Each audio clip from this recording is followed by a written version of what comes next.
Hezbollah அமைப்பை அழிச்சதுக்கு அப்புறம் தான் போர் முடியும் அப்படின்னு இஸ்ரேல் அமைச்சர் சொல்லியிருக்கிறது பெரும் பரபரப்பை ஏற்படுத்தி இருக்கு.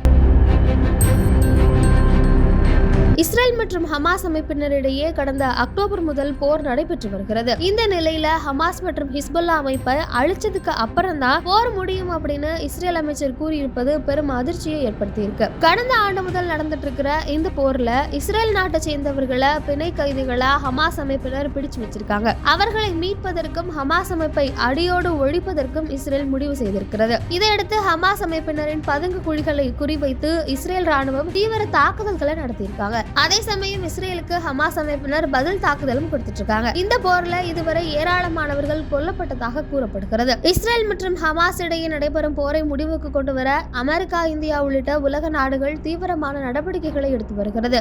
எனினும் அமைதி பேச்சுவார்த்தைக்கு இருதரப்பு சம்மதிக்காமல் தொடர்ந்து போரில் ஈடுபட்டு வருகின்றன. இதனால் இஸ்ரேல் ஹமாஸ் இடையே போர் பதற்றம் மீண்டும் அதிகரித்திருக்கிறது.